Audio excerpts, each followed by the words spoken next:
प्यारे जीवों, शरीर आपने भी पाया है और शरीर अरहंत भगवंतों ने भी पूर्व में पाया था। उनका भी औदारिक शरीर था, हमारा भी औदारिक शरीर है। प्रश्न इस बात का है कि इस शरारत करने वाले पौद्गलिक शरीर को पाकर के हमने इसे रथ बनाया है या नहीं, अपने सत पथ पर चलने के लिए इसको रथ का रूप दिया है या नहीं। प्रश्न इस बात का है। अगर आपने इसे रथ का रूप दिया है तो चलाते चले जाइए अपने गंतव्य की ओर। सचमुच ये शरीर एक रथ है, लेकिन इसको सजा करके खड़ा रखना, इसका कोई मायना नहीं है।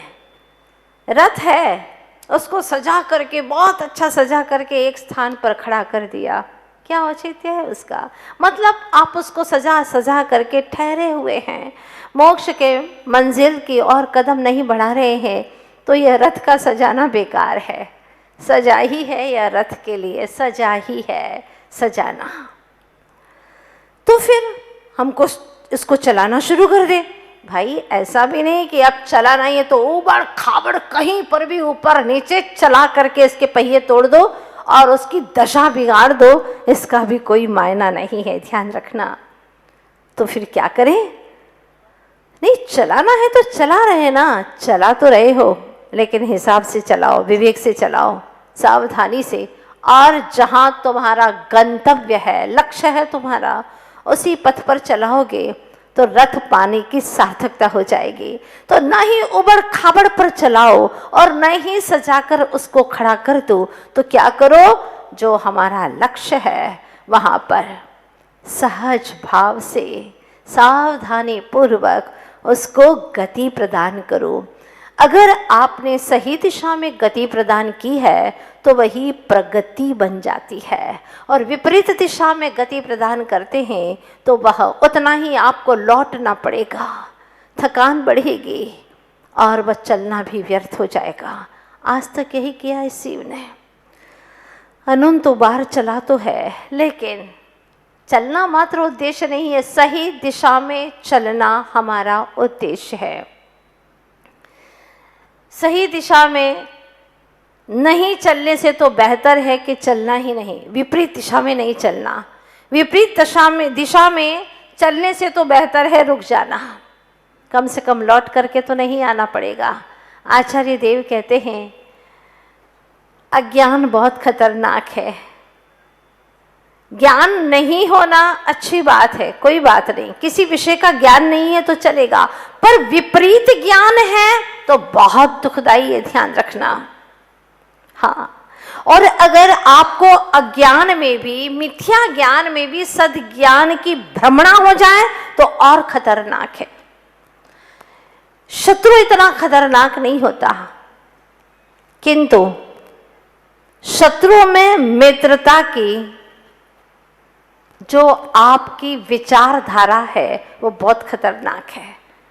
आज तक बड़े बड़े राजे महाराजे हारे हैं तो इसी के कारण से हारे हैं, क्योंकि उन्हें शत्रु में भी मित्रता का आभास हो गया था, सच नहीं था, आभास हो गया था, वे हार गए। शत्रु से हम सावधानी बरतते, लेकिन जिस शत्रु में हमें मित्रता का विश्वास है कि यह हमारे लिए मित्र है, जबकि वह शत्रु था, और शत्रु राजाओं में मिला हुआ था, बहुत खतरनाक होता है। इसीलिए अपने पास में इतना विवेक बल है, इतनी निर्णय शक्ति है, ज्ञान शक्ति है, उसका सदुपयोग करिए। आज तक इस जीव ने गलत राहों पर चल करके गलत ही निर्णय किया, गलत ही विचार किया, फलतः आज तक यह जीव पड़ा हुआ है संसार में।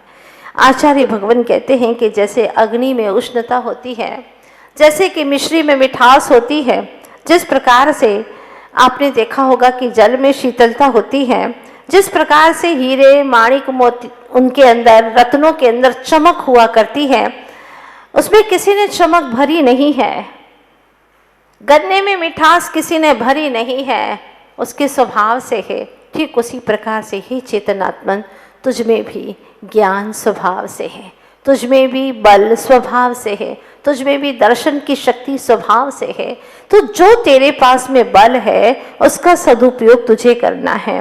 अगर उस बल के माध्यम से, अगर उस ज्ञान के माध्यम से तूने प्रभु तत्व के प्रति श्रद्धा और ज्ञान किया है, समझा है तूने प्रभु तत्व को, तो निश्चित रूप से तेरा उद्धार हो जाएगा। दुनिया में कुछ जानने में आए न आए कोई बात नहीं, आपने परमात्मा और आत्मा को जान लिया तो आपका उद्धार हो जाएगा। कंप्यूटर चलाना ना आए चलेगा, कैरेक्टर अच्छा है आपका उद्धार हो जाएगा। ये तय बात है। बस हमें अपना काम करना आना चाहिए। आज आप लोग अपना काम भी करना नहीं चाहते, जानते भी नहीं और चाहते भी नहीं है, बहुत मुश्किल हो गई है। इसीलिए खुद का काम खुद को करना है। कौन सा काम? खुद का काम क्या है? आप लोग क्या समझते हैं? खुद का काम मतलब खाना पीना, कमाना, घर को संवारना, नहाना धुलाना, अच्छे कपड़े वगैरह पहन लेना, यही तो अपना काम है। अरे नहीं, ये तो शरीर का काम है, ये तुम्हारा काम कहाँ है? पर के काम तो तुमने अनंत काल से बहुत किए हैं, ये सब पर के काम है। तुम्हारा काम है जानन और देखन, बस इतना ही काम है। जानन और देखन, ज्ञाता दृष्टा, बस यही तेरा काम है जिसे तूने आज तक अच्छे से नहीं किया। यही कार्य तुझे अच्छे से करना चाहिए था, बस इतना सा काम था, बस जानना और देखना बस। पर वो किया कहाँ तूने? कभी भी तूने सिर्फ न जाना न सिर्फ देखा। जाना ही नहीं है, सिर्फ जाना नहीं है, उसके साथ में ये अच्छा ये बुरा, ये तेरा ये मेरा, ये भी जानन में हमने मिश्रण कर दिया है। जानने के साथ में इन चीज़ों का भी मिश्रण कर दिया है। इसीलिए हमने न सिर्फ जाना है न सिर्फ देखा है, बल्कि उसके साथ में अच्छा बुरा, तेरा मेरा, राग द्वेष आदि की कल्पनाएं कर ली, लाभ हानि की कल्पनाएं कर ली है। इसीलिए आज तक हम अपना काम नहीं कर पाए। तो सभी लोग तैयार हैं अपना काम करने के लिए। हमारी कहानी के नायक विद्याधर जी अपना काम करने के लिए गंतव्य की ओर चल चुके हैं और उन्होंने अपना लक्ष्य तय कर लिया है, बांध लिया है। उद्देश्य क्या है ये उन्होंने तय कर लिया है और चल पड़े हैं सद्गुरु की खोज में। हमें भी अपने जीवन में ऐसे ही सद्गुरु मिले हैं। अब हमें चलना है। उन्होंने दृष्टि दी है, लेकिन स्वयं दृष्टा को देखना ये हमारा कर्तव्य, हमारा पुरुषार्थ है। लिखा है गुरु भक्ति शतक में, दिशाहीन था मेरा जीवन, दिशा यंत्र बन कर आए, कर्मों के षड्यंत्र विफल कर महामंत्र बन कर आए।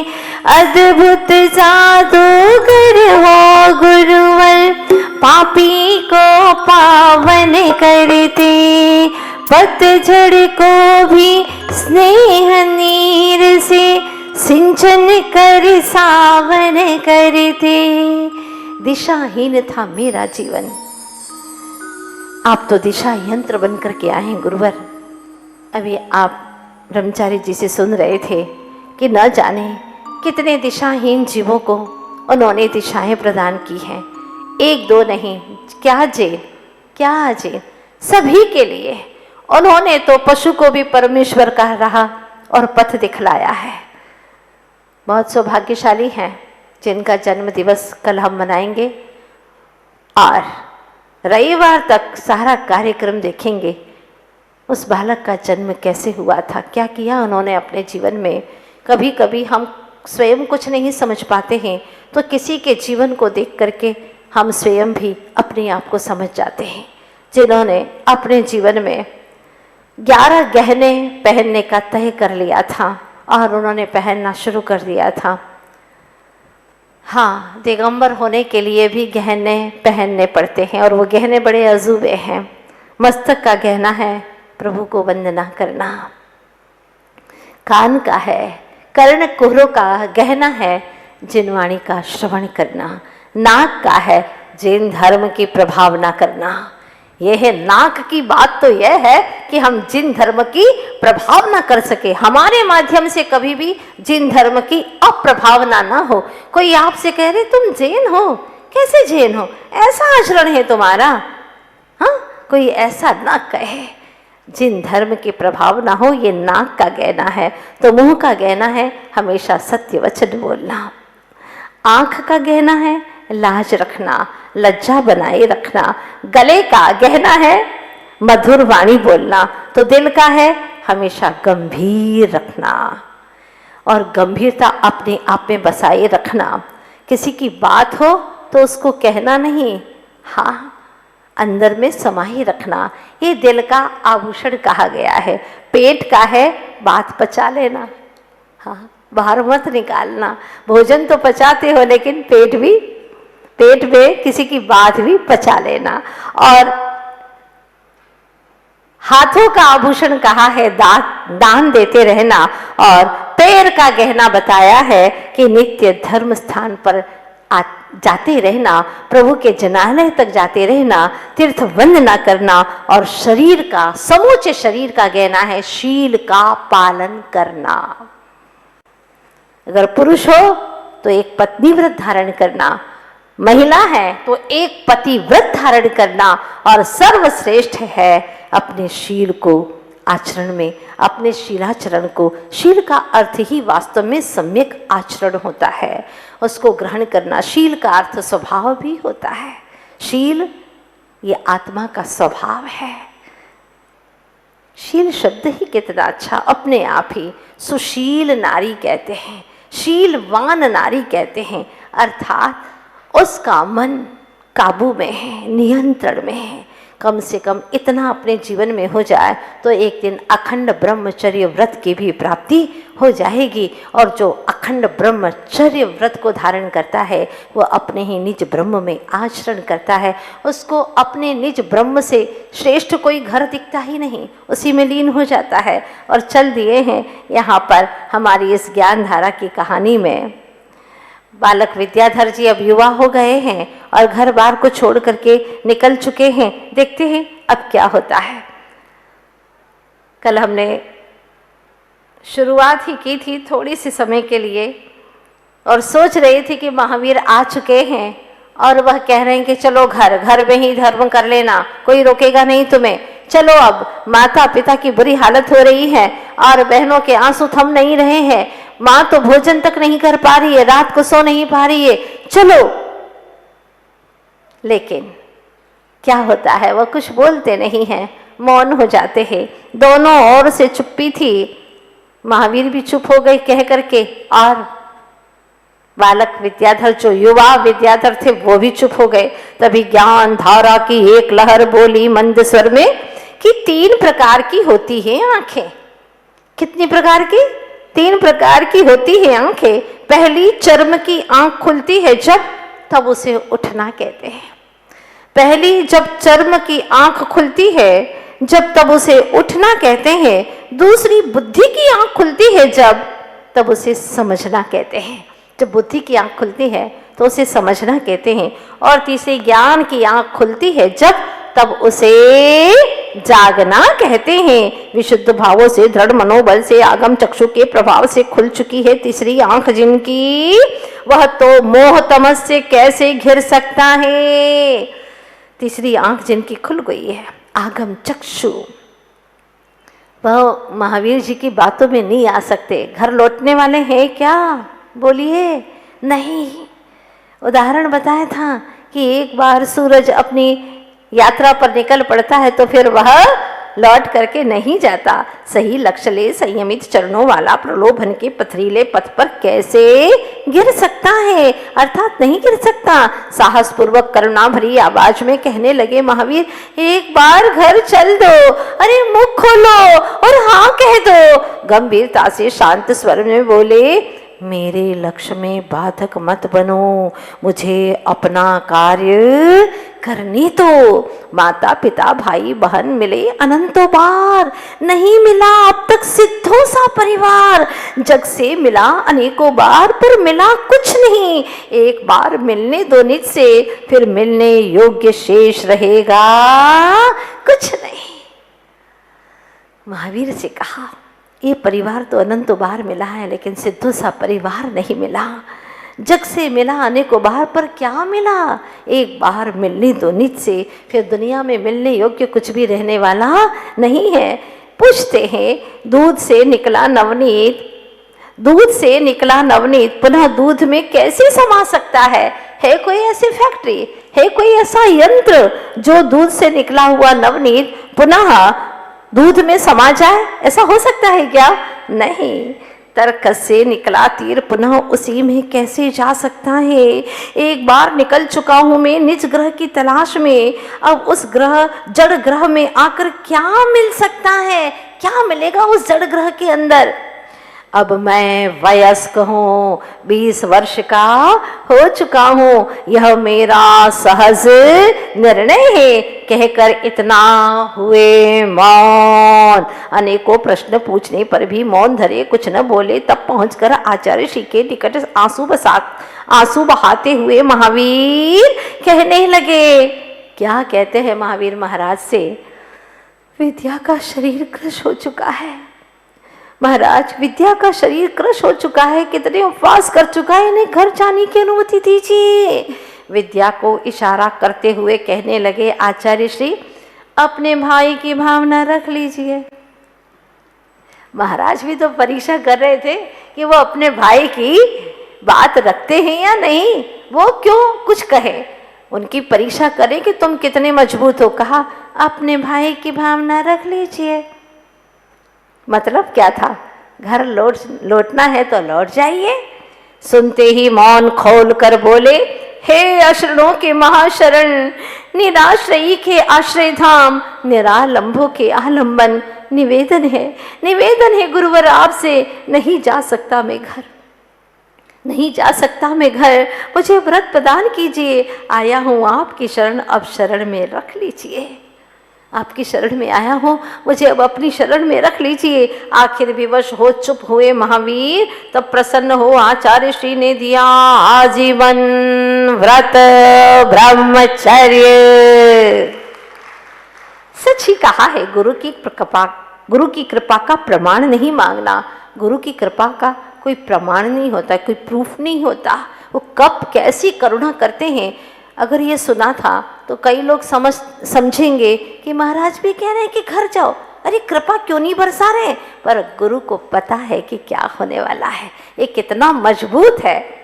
गुरु की कृपा का प्रमाण नहीं मांगना, उनके मौन को उपेक्षा नहीं समझना। कई बार गुरु मौन हो जाते हैं, बोलते नहीं है, तो ये मत समझना कि गुरु हमारी उपेक्षा कर रहे, नहीं, तुम्हारी परीक्षा कर रहे हैं। तुम्हारी श्रद्धा, तुम्हारे अंदर समर्पण और निष्ठा कितनी बलवती है। इनकी कार्य प्रणाली होती जग से भिन्न, न किसी से प्रसन्न होते, न किसी से खिन्न, सदा सहज आत्मस्पर्शी उतने ही होते हैं वे दूरदर्शी। ऐसे गुरु को किया नमन, अंतर जगत की यात्रा का हुआ यह महत्वपूर्ण चरण। पूर्व में किया जो धर्म बीज का वपन, पहले खंड में धर्म बीज का वपन किया था, उग आए हैं अब यहाँ ज्ञान के। देखते हैं हताश हो खाली हाथ लौट आए सदलगा। देख महावीर को अकेला, निश्चित हो गया कि अब तोता उड़ गया, अब तोता उड़ गया।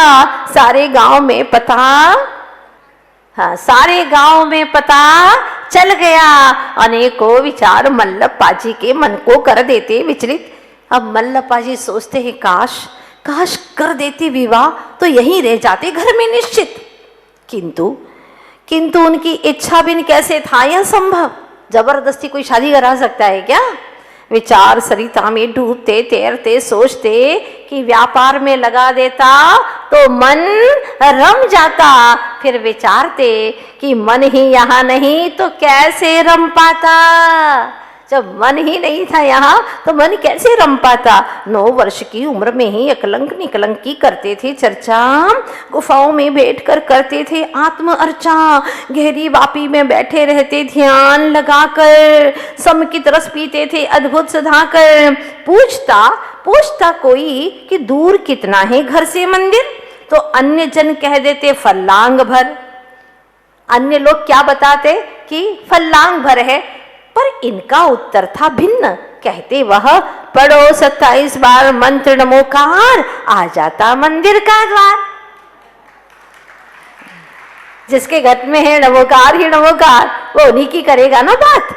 क्या कहते, पढ़ो 27 बार मंत्र नमोकार, आ जाता मंदिर का द्वार। स्वाध्याय की रुचि, हर कार्य में लगन और विवेक बुद्धि पिछले सुकृत के फल से पाई इन्होंने। पथ को कौन बदल सकता इनके, अब तो सिर्फ रह गई स्मृति उनकी। जब से गए रौनक चली गई घर की।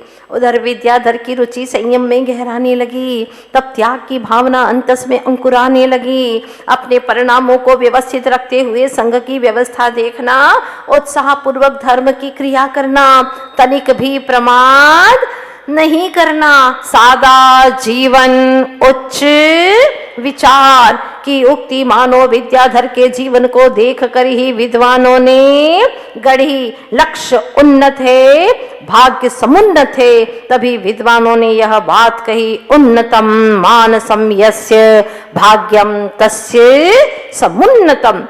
जिसका मानस, जिसकी सोच, जिसके विचार उन्नत है, सदा उसका भाग्य भी उन्नत होता है। ये निश्चित बात है। इसीलिए विचार हमेशा उत्कृष्ट रखा करो, लक्ष्य हमेशा ऊंचा रखा करो, सादा जीवन हो और उच्च विचार हो। मानो विद्याधर के जीवन को देखकर ही यह कहावत गढ़ी गई है। एक दिन सवेरे मंदिर में छोटी सी पुस्तक देख लगे पढ़ने मनोयोग से। क्या थी पुस्तक? जैन सिद्धांत प्रवेशिका। स्व प्रेरणा से करते याद, अक्षर अक्षर कर लिया स्मरण उसका। पंडिताई करने के लिए नहीं, पर लक्ष्य ही रहता उसमें। पंडिताई में किसका लक्ष्य है? दुनिया को समझाने का, दुनिया मुझे अच्छा कहे, प्रशंसा पाने का। लेकिन उनका लक्ष्य ये नहीं था। उनका लक्ष्य था आत्मकल्याण का, अपने परिणामों का अध्ययन करने का, यही लक्ष्य था। पंडिताई करने के लिए नहीं, क्योंकि पंडिताई में पर लक्ष्य ही रहता उसमें। आत्माध्ययन की दृष्टि से स्व लक्ष्य रहता इसमें। प्रत्येक दृश्य में देखे जो दृष्टा को, होता है सिद्धत्व का सम्यक। प्रत्येक दृश्य में दृष्टा यानी आत्मा ही आत्मा को देखे, जहां देखे बस आत्मा ही आत्मा दिखे। बाहर आंखें खोले तो बाहर में आत्माएं दिखे, और भीतर अगर समा जाए आंख बंद करके तो निज आत्म तत्व दिखाई दे। बस इसके सिवा और कुछ नहीं।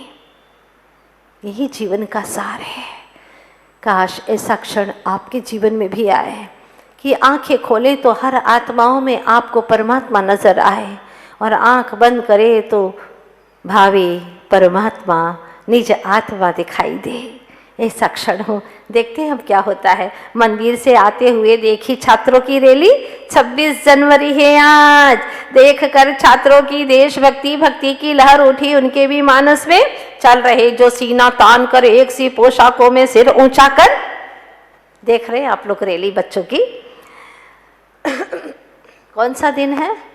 26 जनवरी का। उस पल युवा मन में लगा कि मैं भी रैली में शामिल हो जाऊं, पर दूसरे ही क्षण कहने लगा मन, आखिर मैं क्यों इनके साथ जाऊं?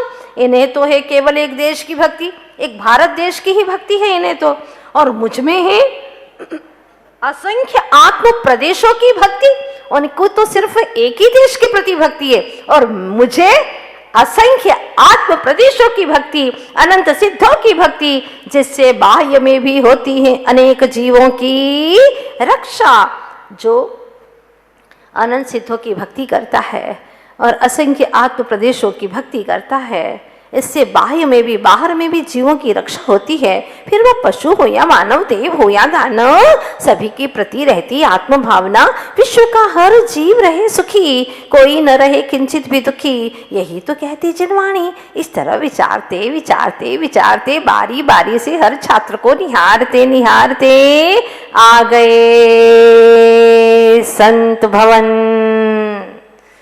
मंदिर से संत भवन की ओर आ गए। पर उस रात को क्या घटना घटी सुनिएगा।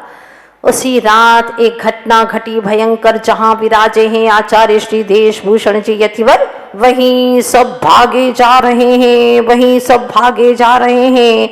विद्याधर भी आगे आगे जा रहे हैं। जाते ही निकट सुनी करा, बिच्छू ने काट लिया था, जहर चढ़ता जा रहा था। आचार्य श्री का मन यद्यपि दृढ़ था, किंतु देह कांप रहा था। आचार्य वर्य देशभूषण जी महाराज को एक बिच्छू ने काट लिया और भारी वेदना थी उनके शरीर के अंदर, देह कांप रहा था। यद्यपि मन दृढ़ था, शिष्य मंडली द्वारा उपचार चल रहा था।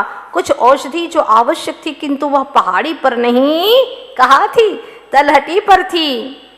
सब ताक रहे एक दूसरे की ओर। तत्क्षण दौड़ पड़े ये नीचे की ओर। गुरु की सेवा के लिए क्या सोचना, वो तो दौड़ पड़े नीचे। आधी रात में, काली अंधेरी रात में, ऊंची नीची राह, घटा टोप, अंधकार, वृक्षों की परछाई, कानों को बहरा कर देने वाले हवा के हर्राते स्वर नहीं कर पाए। भयभीत उन्हें अगला कदम रखने ही वाले थे कि देखा भयंकर काला नाग बैठा फन फैलाए पगडंडी पे।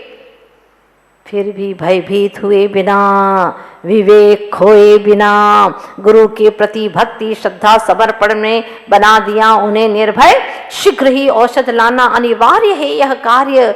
पढ़कर नमोकार, बदल कर पथ, पकड़ ली दूसरी पगडंडी विद्याधर ने। लौटे दवा लेकर तो भूल गए सर्प, दौड़ते हुए गए, पहुंचे यतिवर के समक्ष। देखिएगा क्या साहस था उनके अंदर। ऐसी गुरु सेवा के लिए तत्परता होना चाहिए। लिखते लिखते लेखनी भी कथानायक के बारे में लिखने योग्य कुछ लिख गई कि उत्तम हैं वे जो प्रसन्न होते हैं औरों को सुखी करके। वे उत्तम लोग हैं, याद करने वाली बात है। उत्तम हैं वे जो प्रसन्न होते हैं औरों को सुखी करके। मध्यम हैं वे जो प्रसन्न होते हैं औरों को सुखी देख करके। किया तो नहीं सुखी अपन ने, लेकिन वो सुखी है तो उसको सुखी देख करके प्रसन्नता होती है, वे मध्यम है। अधम है वे जो प्रसन्न होते हैं औरों को दुखी देख करके।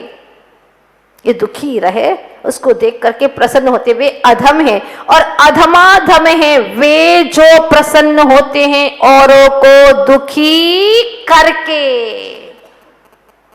अब अपने गिरेबान में झांकना है, आप चार में से कौन से स्थान पर खड़े हैं? उत्तम, मध्यम, जघन्य, अधम या अधमाधम, कहाँ पर खड़े हुए हैं देख लेना, कोशिश करें। भावों की विशुद्धि ही लक्ष्य तक पहुंचाती है, उसी का नाम है धर्म। जहां भावों की विशुद्धि होती है तो उत्तम, श्रेष्ठ, सर्वश्रेष्ठ होने की अवश्य ही आप लोग अपनी विचारधारा बनाएं कि हम औरों को सुखी करके सदा प्रसन्न रहें। उत्तम पात्र हैं विद्याधर।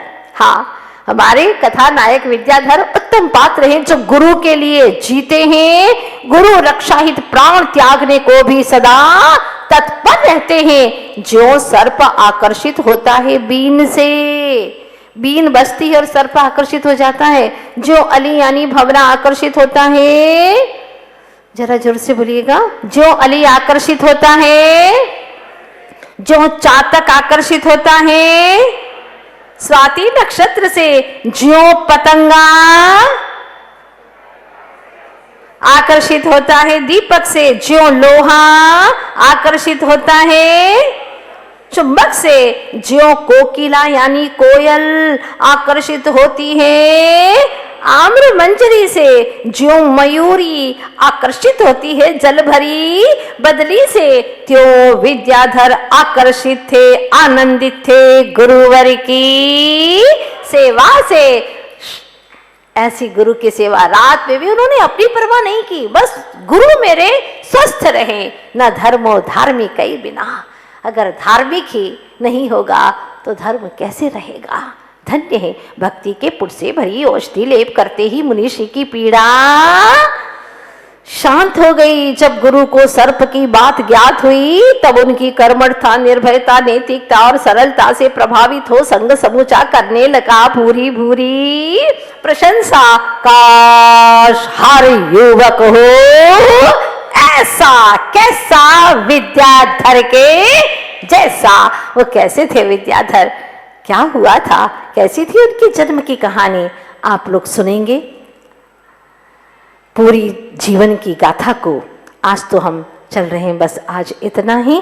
ज्ञान धारा हर किसी के जीवन में बहती रहे और सत शिक्षा सभी को मिलती रहे, यही भावना है। बहे ज्ञान धारा जन जन में, यही अर्ज हमारी, हाँ यही अर्ज हमारी। कर्म धार में डूब रहे हम, आए शरण तिहारी।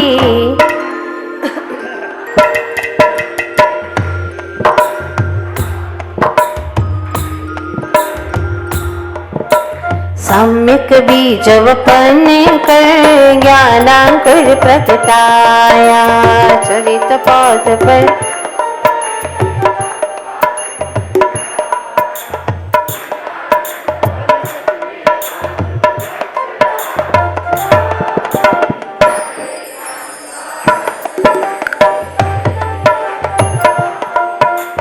यही अर्ज हमारी। गुरु के चरण कमल में अपना जीवन वारो, शाश्वत सुख को पाने रत्न त्रय को धारो। कृपा पात्र कई भक्त आपके, अब है मेरी बारी। बहे ज्ञान धारा जन जन में, यही अर्ज हमारी, हाँ यही अर्ज हमारी। सुनकर पुण्य कहा, पुलकित होता चेतन, सुख पाता हर प्राणी। है सौभाग्य हमारा गुरुवर, मिल गए तारणहारी। बहे ज्ञान धारा जन जन में, यही अर्ज हमारी, हाँ यही अर्ज हमारी। श्री 24 तीर्थंकर भगवान की जो जन्म को स्वीकार नहीं करते तो मृत्यु को भी स्वीकार नहीं करते। वे कहते हैं कि जन्म मृत्यु ये सब असत है। सत यानी सत्तावान पदार्थ में भी ये सब कुछ असत है, विनश्वर है, नाशवान है। तो फिर जो जन्म को भी असत मानते हैं उनका जन्म दिवस कैसे मनाएं? प्रश्न तो उठता है ना। पर हमारा मन कहता है कि जन्म असत है, नाशवान है, मृत्यु नाशवान है, एक क्षणिक है, आती है जाती है। ये असत को बताने वाले अगर न होते तो हम क्या करते हैं? ये सब असत है, ये जिन्होंने बताया है, ये सत्य को जिसने जाहिर किया है, ऐसे सतपथ के पथिक का हम जन्म दिवस भले ही नहीं मनाते, लेकिन ये तो आपको मानना होगा कि आज के दिन जन्म हुआ था इस देह का। ये तो मानना ही होगा, भले ही आप मनाए न मनाए, बर्थडे न मनाए, क्योंकि ये तो व्यर्थ डे है, व्यर्थ का दिन है। कहते हैं ना कि बर्थडे तो सभी लोग मनाते हैं, लेकिन जो बर्थ मानते ही नहीं है, डेथ मानते ही नहीं है, जन्म नहीं, मृत्यु नहीं, ऐसे अविनाशी सत्स्वरूप चैतन्य ध्रुव ज्ञायक आत्मा को जिन्होंने जान लिया है, ऐसे महान आत्मा जो जन्म लेकर के शुद्धोपयोग को स्पर्श करते हैं, निजानुभूति का दर्श करते हैं, जिनके जन्म से लाखों लाखों करोड़ों जीवों का जीवन हर्षायमान होता है, उनका जन्म दिवस तो हम भले ही किसी क्रिया के रूप में न मनाएं, लेकिन भावों से तो हमें बहुत बहुत ही पुलकन होता है, हर्षण होता है और बहुत ही आनंद होता है कि आज इस वसुंधरा पर एक ऐसे सुत ने जन्म लिया था जो गगन का चंद्रमा तो जड़ अमृत बांटने की बात करता है, लेकिन इस बाल चंद्रमा ने चैतन्य अमृत पिला करके जन जन को संतुष्ट कर दिया। आज धरा पर आए उन्हें 77 वर्ष हो गए। 77 वर्ष, 7 और 7, 14 गुण स्थान को जिन्हें पार करना है, ऐसी महान आत्मा। और सप्तम गुण स्थान को जो छू चुके हैं और सिर्फ 7 ही गुण स्थान जिनके शेष रहे हैं, सप्तम मोक्ष तत्व को जिन्हें पाना है, सप्त परम स्थान को, अंतिम परम स्थान को जिन्हें छूना है, ऐसे ध्रुव पथगामी गुरुवर बालक के रूप में आज मां श्रीमती की कोख से जन्मे थे। धरा भी बहुत पुलकित थी। सदलगा ही नहीं, सारे ही दक्षिण में ही नहीं, पूरे भारत की वसुंधरा पर हर्ष छाया था। हम नहीं देख पाए थे उन क्षणों में, लेकिन आज हमें बहुत बहुत आनंद हो रहा है। काश ऐसा बालक जन्म न लेता, वो संत नहीं होते तो हमारे पापों का अंत कैसे हो सकता? हमें ऐसा सतपथ कौन दिखाता, कौन बताता कि हमारा स्वरूप क्या है, हमारा रूप क्या है, क्या गांव है हमारा, क्या धाम है हमारा, क्या काम है हमारा और कैसे निष्काम होना है हमें, ये सब कुछ कौन बताता? वो स्वयं चल करके हमें सतपथ दिखलाते हैं। सच में उनका हर दिन हर पल बहुत आनंदमय है। वैसे हम तो 2-4 साल में एक बार ही उनके पास में जा पाते हैं, लेकिन हमारी जुबा पर दिन में 4 बार तो आते ही आते हैं और हमारे मनोमस्तिष्क में अनगिनत बार आते हैं। जितनी बार श्वास लेते हैं उन्हीं के नाम की श्वास लेते हैं। सच में ये हृदय धड़कता है, अगली बार जब धड़कता है तो सिर्फ इसीलिए कि शायद दर्शन होने वाले हैं, वो दिखने वाले। हर धड़कन, हर श्वास उन्हीं की प्रतीक्षा करती रहती है, बस वो ही चाहिए, क्योंकि उन्होंने हमें वो दिया है जो अनंत अनंत जन्मांतरों में हम प्राप्त नहीं कर पाए। उन्होंने वो सुध हमें दी है, उन्होंने हमें वो भान कराया है जिसके लिए आत्मा प्रतीक्षा कर रही थी सदियों सदियों से, निज तत्व का अमृतपान करने के लिए, उसका दर्शन करने के लिए। मैं हूँ कौन, क्या हूँ मैं, कैसा हूँ मैं, कहाँ रहता हूँ मैं, क्या लक्ष्य है मेरा, क्या उद्देश्य है मेरा, वो अंतर जगत की यात्रा करा दी गुरुवर ने। बाहर की यात्रा तो माँ बाप भी करा देते हैं, पैसा दे देते हैं, कोई रिश्तेदार भी यात्रा में ले जाते हैं, लेकिन अंतर जगत की यात्रा कराने वाला तो कोई विरला ही होता है। सच आज मन कहता है गुरुवर आप इस धरा पर ना आते तो न जाने हम जीवों का क्या होता। आज इन 5 महीनों में जो अहमदाबाद में धर्म की बारिश हुई है वो गुरुदेव के कारण ही हुई है। अगर वो कृपा की बारिश न करते तो यहाँ धर्म की बारिश कहाँ से होती। तो मन कहता है आज बिन बाती बिन ज्योति के हर दीप अधूरा लगता है, बिन बाती बिन ज्योति के हर दीप अधूरा लगता है, बिन फूलों बिन कलियों के हर बाग अधूरा लगता है, बिन फूलों बिन कलियों के हर बाग अधूरा लगता है, बिन चंदा बिन तारों के आकाश अधूरा लगता है, बिन चंदा बिन तारों के आकाश अधूरा लगता है, बिन प्रभु बिना प्रभु के, और मेरे प्रभु तो गुरुवर आप ही हैं। बिन प्रभु के बिन गुरुवर के यह भक्त अधूरा लगता है, बिन गुरु के बिन गुरुवर के यह भक्त अधूरा लगता है। गुरुदेव कहते हैं कहाँ अधूरा है, पूर्ण हो तुम। हाँ, जब भी याद करो मैं तुम्हारे पास हूँ, पास नहीं तुम्हारे साथ हूँ, हर वक्त हर श्वास में तुम्हारे ही साथ साथ हो। और सच में एहसास होता है, पर ऐसा ही समर्पण हमारे जीवन में अंतिम क्षण तक बना रहे। मुझे विश्वास है गुरुदेव अंतिम क्षण तक, जब ये प्राणों का विसर्जन हो, गुरु की दिव्य छवि का स्मरण करते करते ही प्राणों का विसर्जन हो, वितरागता का लक्ष्य बनाते हुए ही बस वही चाहिए, ऐसे आशा में ही प्राणों का विसर्जन हो, तो निश्चित है सद्गति एक भव या दो भव, ज़्यादा भव नहीं हो सकते। कर्म भी हताश होकर के हार करके चले जाएंगे, मुझे विश्वास है। पर अर्पण होना चाहिए, समर्पण बना रहना चाहिए। बस मैं अपनी चेतना को यही कहती हूँ, मैं अपने उपयोग को बस यही कहती हूँ कि गुरुवर निरंतर उजाले दिखाते रहना, एक पल भी मेरे मिथ्यात्व के घने तमस में न बीते, कभी भी अज्ञानता में न बीते। हमेशा मन यही कहता है गुरुवर अंतर द्वार उगाड़ो, अजवाड़ा देखाड़ो, अंतर द्वार उगाड़ो, अजवाड़ा देखाड़ो।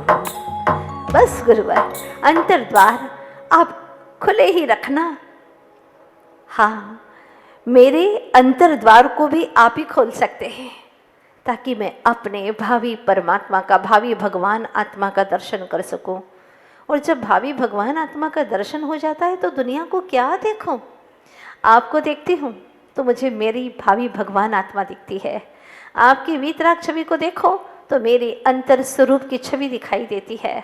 अब क्या देखो दुनिया को, कुछ है ही नहीं देखने के योग्य। सच, ये बात तो तय हो गई, सतगुरु दीनी ऐसी नजरिया हर कोई लागे मीत रे। सतगुरु दीनी ऐसी नजरिया हर कोई लागे मीत रे, अब नहीं लागे कोई पराया, सबसे हो गई प्रीत रे। हे गुरुवर, आपने तो मुझे वो दिखा दिया जो शायद तीर्थंकर के काल में भी नहीं देख पाई थी। निज आत्म तत्व की धुन, उसी की अनुभूति, उसी की प्रतीति की धुन, बस और कुछ नहीं। और जब आत्मा की धुन आ गई, आत्मा दिखने लगती है, तो सभी शरीरों में भी, सभी जीवों में भी वही ऐसी ही आत्मा दिखाई देती है। जैसे हम अपने आप से प्रेम करते हैं, सभी से प्रीत उमड़ती है। और जब दिल में खुशी होती है तो चेहरे पर रंग आ ही जाता है।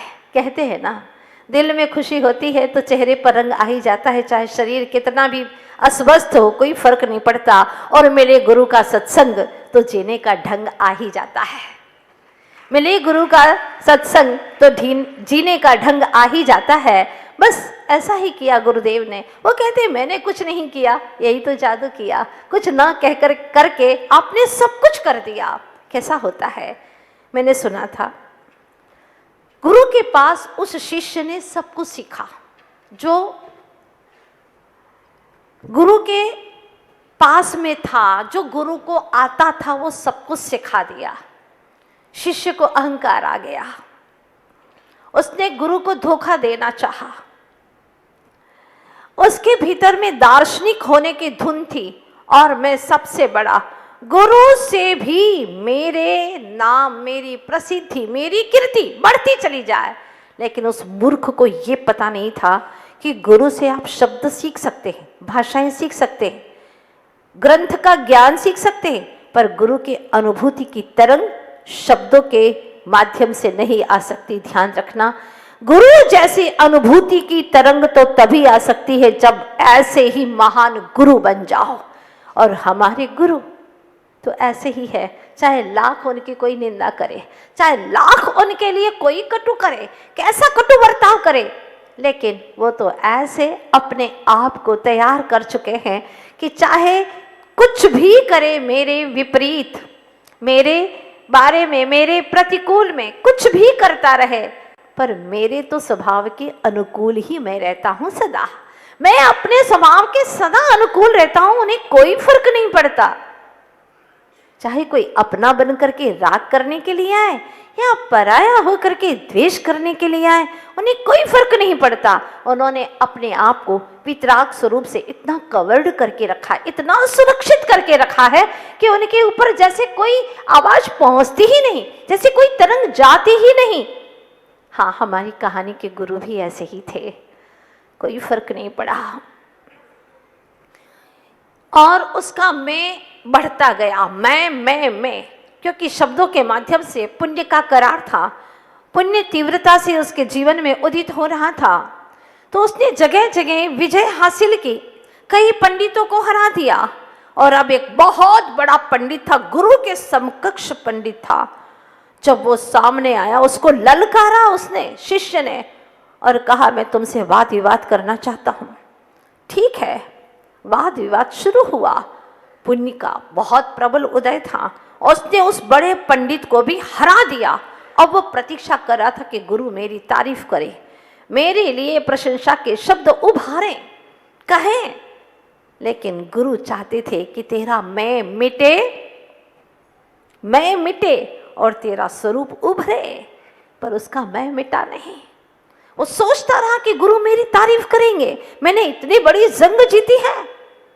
शब्दों से जीत भी लिया तो क्या, किसी के दिल को जीतो तो समझे कि तुमने जीता है।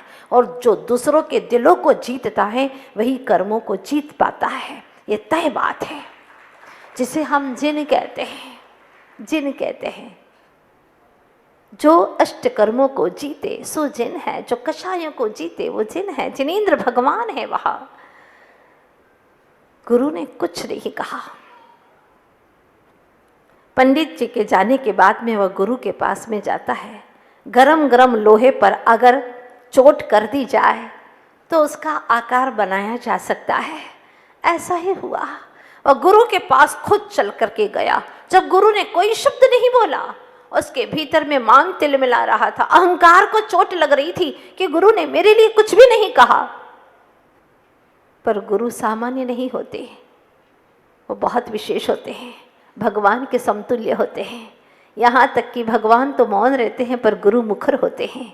भगवान हमारी गलतियों को बताते नहीं हैं, लेकिन गुरु हमारी गलतियों को बताते हैं, बहुत बड़ी विशेषता है।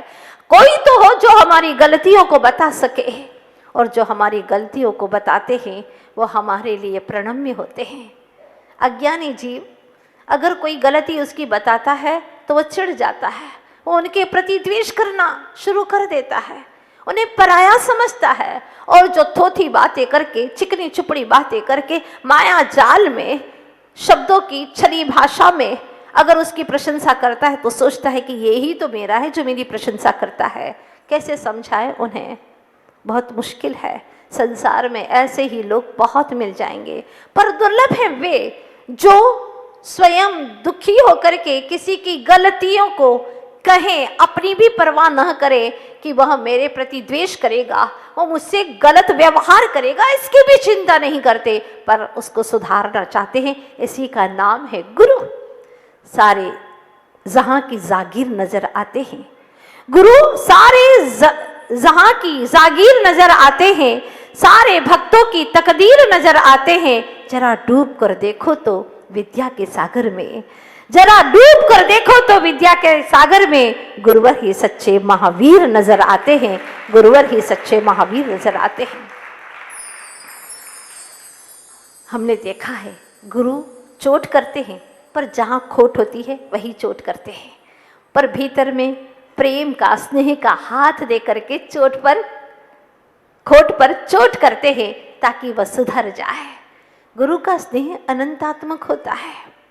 कहते हैं ना कि जो कर्म हमने बांधे हैं अनंत रूप में, पर गुरु की भक्ति, गुरु के प्रति बहुमान अगर हमारे हृदय में किसी को दिखाने के लिए नहीं, सहज रूप से अगर हमारे भीतर में गुरु के प्रति बहुमान है, तो जो अनंत अनंत कर्म बंधे थे उसका मात्र अनंतवा भाग ही शेष रह जाता है। इतनी शक्ति है गुरु की भक्ति में, जो हमें मुक्ति तक ले जाने में सामर्थ्य प्रदान करती है। जिसके अंदर मुक्ति जाने की सामर्थ्य नहीं है, उसके अंदर भी सामर्थ्य भरने की क्षमता रखते हैं गुरु।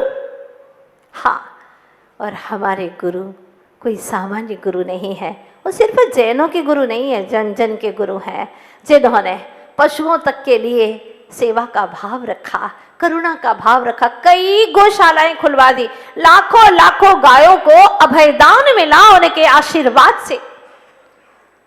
कई जीवों को पूर्ण आयु मिले, सभी जीवों को पूर्ण आयु मिले, दीर्घायु हो, अपनी उम्र तक पूरी जी सके, इसके लिए पूर्णायु दिया गुरुदेव ने। हाँ, औषधालय, चिकित्सालय, और जो बेरोजगार थे उन्हें रोजगार मिले, ऐसा भी आचार्य भगवान ने विचार किया। कोई लाचारी से अपना जीवन न गुजारे। और शिक्षा बहुत महत्वपूर्ण साधन है। एक तरफ दीक्षा है तो दूसरी तरफ शिक्षा है। इसके लिए आप ये देख रहे छोटी छोटी बालिकाओं को आचार्य भगवान ने प्रतिभा स्थली का रूप देकर के इन बहनों को वहां पर निःशुल्क अध्ययन के लिए रखा, ताकि बालिकाओं के अंदर संस्कार आए। एक बालिका पढ़ेगी संस्कारों के साथ में तो वह उभय कुल का वर्धन करेगी। इस तरह से आचार्य भगवान ने बिल्कुल दीर्घ सूत्री जीवन प्रदान किया है। अपने बहुत ही गहरी और लंबी सोच के माध्यम से आज पूरे देश का कल्याण हो, विश्व के हर प्राणी के अंदर सुख और आनंद की धारा बहे, ये विचार करते हुए आचार्य भगवान ने ऐसे ऐसे सत्कार्य किए हैं। भले ही उनकी उम्र आज 77 वर्ष की पूर्ण हुई है, लेकिन उन्होंने अपने जीवन के 55 वर्ष तो दीक्षा में व्यतीत कर दिए। संयमित जीवन, हर पल पल संयमित जीवन में जिन्होंने गुजारा है, उनके हर पल के संयम को प्रणाम करती हूँ, उनके उस शुद्ध और शुभ उपयोग को प्रणाम करती हूँ। उनके जीवन की जो समिति और गुप्ती रूप दशाएं हैं उसको मैं प्रणाम करती हूँ। गुरुदेव, आपके विचारों को प्रणाम करती हूँ, आपकी जो आचरण की दशा है उसको प्रणाम करती हूँ, आपके हर पल पल के जीवन को प्रणाम करती हूँ। गुरुवर, सच में आप धन्य हैं, आपने जन्म लेकर के सार्थक कर दिया। फिर कहती हूँ, किसी की 4 दिन की जिंदगी 100 काम करती है, किसी की 100 वर्ष की जिंदगी कुछ भी नहीं करती। धन्य है गुरुदेव, जिन्होंने आपने इस जीवन के अंदर कई जन्मों के काम समेट लिए और लगता है बस 1 या 2 भव शेष है और आप शीघ्रातिशीघ्र, अगर इस काल में भी मुक्ति होती तो आप मोक्ष चले जाते, क्योंकि आपके जीवन की साधना इतनी संयमित है, इतनी संतुलित है। गुरुवर, आपको मैं प्रणाम करती हूँ, लेकिन जिसकी मैं कहानी सुना रही हूँ ना, हाँ, अभी तो वह बिल्कुल विपरीत मार्ग पर चल रहा है। देखते हैं गुरु की एक वचन की, एक भाषा के आलम्बन लेकर के उसका जीवन कितना परिवर्तित हो जाता है। वो आया है गुरु के पास में कि गुरुदेव मेरी पीठ थपथपाएंगे और कहेंगे तुमने मेरा नाम रोशन कर दिया, पंडित को जीत लिया, बहुत बड़े पंडित को जीत लिया। लेकिन गुरुजी तो कुछ नहीं बोले। गुरुजी ने कहा, इस तर्क जाल में फंसा करके कब तक अपने आप को ठगते रहोगे वत्स? इस क्षोभक्षम ज्ञान से तुम्हें कुछ हासिल होने वाला नहीं है। आखिर कब तक यह बाहरी दौड़ जारी रहेगी? कब अंतर में स्थित हो जाओगे? जो लक्ष्य तुमने बनाया है उसे कब हासिल करोगे? कब? आखिर कब? गुरु ने अपने अंतर मन से कहा था और शिष्य के भीतर के द्वार खुल जाते हैं। आखिर कब तक बोलते रहोगे? बोलो, कब तक यह वाद विवाद में पड़ते रहोगे? कब तक अपने आत्मा से संवाद कब करोगे? बोलो। कुछ नहीं बोला। अंतर द्वार उखाड़ो, अजवाड़ा देखाड़ो, अंतर द्वार उखाड़ो, गुरु अजवाड़ा देखाड़ो। हे गुरुवर, आप ही हैं जो आपके प्रति भी अहंकार करूं तो उस अहंकार को तोड़ने में सक्षम है, तो आप ही हैं। भगवान नहीं तोड़ पाएंगे, वो आप ही तोड़ पाएंगे। और उसके भीतर के द्वार खुल गए, हो गया दिव्य प्रकाश उसके भीतर में। और कहते हैं उसका नाम था अर्पण। अब वह जीवन भर तक के लिए हो गया समर्पण, और उसने जीवन में कभी भी अपना मुख नहीं खोला, अधर नहीं खोले, वो जीवन पर्यंत के लिए मौन हो गया। अपने आप में समा गया। अब और क्या मैं बोलूं, क्या बोलूं गुरुवर। अब और आंखें भी मेरी तो बाहर में भले खुली दिखती हैं, लेकिन गुरुवर अब भीतर की आंखें खुल गई, आपने खोल दी हैं। अब किसी को देखने की कोई तमन्ना नहीं, किसी से बोलने की कोई तमन्ना नहीं है। अब और क्या मैं देखूं तुम्हें देखने के बाद, अब और क्या मैं बोलूं खुद से बोलने के बाद। खुद से बोलने के बाद में अब क्या बोलूं, कुछ नहीं बोलना। गुरु ऐसे परीक्षा लेते हैं और शिष्य को उत्तीर्ण कर लेते हैं।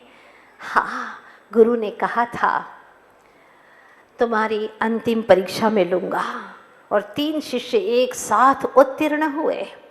गुरु ने कहा था कि मैं तुम्हारी अंत में जाते जाते परीक्षा लूँगा, और कहा तुम्हारी पढ़ाई हो चुकी है, तुम जा सकते हो। तीनों ने सोचा गुरुजी भूल गए, उन्होंने कहा था जाते जाते समय मैं तुम्हारी परीक्षा लूँगा, भूल गए। चलो अच्छा है, सठिया भी गए हैं गुरु।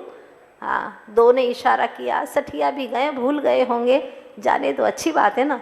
हाँ हाँ, जा सकते हो घर पे। और वह घर की ओर रवाना हुए।